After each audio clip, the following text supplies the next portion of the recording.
Hey everybody, it's the Ioniq guy here. So today's video is pretty much only directed towards people in the US who still haven't taken delivery of an Ioniq 5 and might have an order in somewhere or a deposit down. And that's in regard to the new bill, the climate bill that passed the Senate today, and the requirements for manufacturers now going forward. So today, Sunday, August 7th, 2022, the United States Senate passed the Inflation Reduction Act, which is aimed at curbing climate change by spending $400 billion over 10 years. And with this bill comes major incentives for solar power, heat pumps, and obviously electric cars. So the biggest change to this bill is going to be that there's no longer a 200,000 car cap on manufacturers for how many electric cars they sell can qualify for the incentive. So Tesla, General Motors, Toyota just recently, they all met this 200,000 car cap. And for Tesla, their incentives are completely gone. GM's incentives are completely gone. And Toyota now would only get a $3,750 incentive on EVs. So assuming this bill passes the House of Representatives next week, they're going to take up the matter next Friday. It'll go on to Joe Biden to sign, and then it will be law and will take effect January 1st, 2023. Now, the biggest issue with this bill, they're trying to incentivize manufacturers to begin producing EV battery cells here in the US. So one of the main provisions is that to qualify for the entire $7,500 tax credit, the car has to be manufactured in the US and it has to utilize cells and batteries manufactured with either US materials or materials sourced from legitimate countries where human rights abuses aren't taking place and the like. So that's going to really narrow this down. And as of right now, I don't think any EV is going to qualify for this. And this isn't just going to hurt the Ioniq 5 and the Kona Electric. This is going to hurt Kia EV6, the EV9, their full-size SUV coming out soon, Genesis GV60, all the other electrified Genesis vehicles that were supposed to be coming to market soon. This is just going to be really awful for Hyundai overall. And I know this is not what you prospective buyers wanted to hear today. And I personally think this is a huge oversight.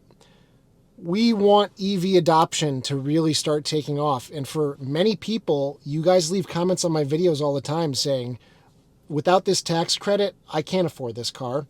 So this is just going to hinder EV adoption here in the US. It's going to really boost General Motors, Ford, possibly Tesla, as their cars are mostly already manufactured in the US, and it'll be a lot easier for them to bring the battery cell production to the US or from these legitimate countries.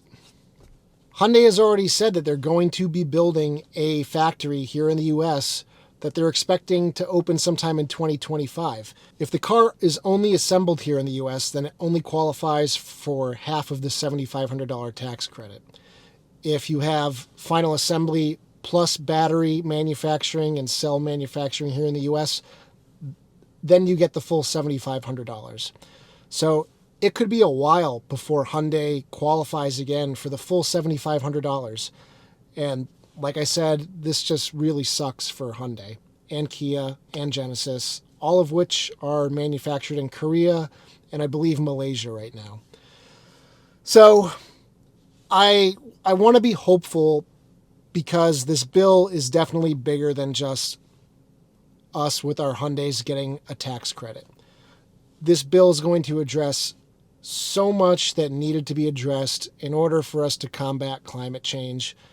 Yeah, it sucks our cars aren't going to qualify anymore, but you got to look at the bigger picture that this is going to do a lot of good for the country. It's going to make a lot of clean jobs. It's going to make people less dependent on fossil fuels. So I'm really happy that it finally passed, and people are speculating that you could go to a dealership, sign a purchase agreement for a car that could potentially get delivered in 2023.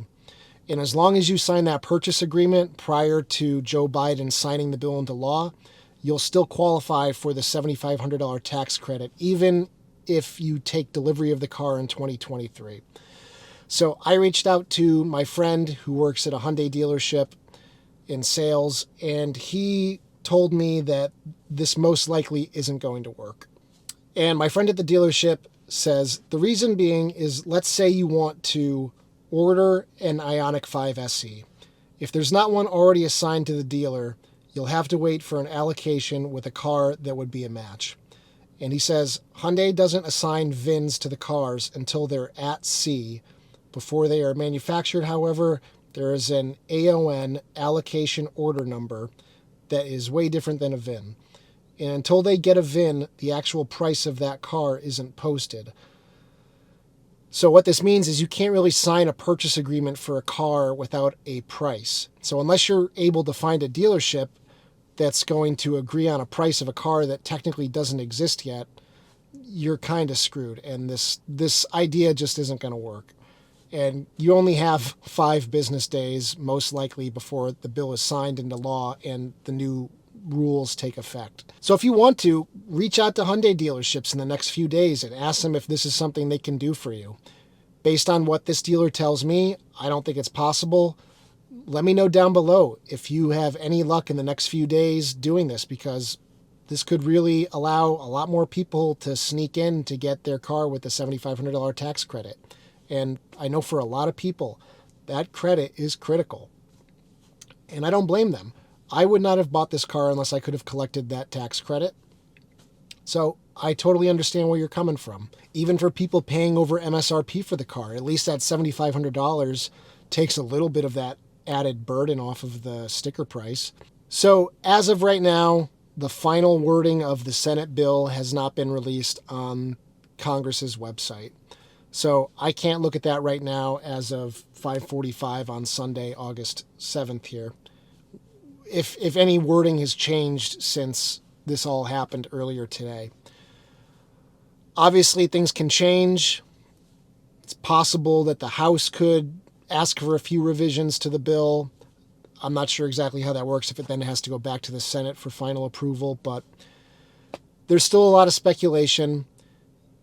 If you don't have your car already, if you don't have a VIN number assigned to you already, odds are you might be losing out on the credit. So I wish you guys the best of luck in the next few days if you decide to try and reach out to dealerships and find out if you can do a purchase agreement, but it doesn't sound like odds are in your favor. So really sucks.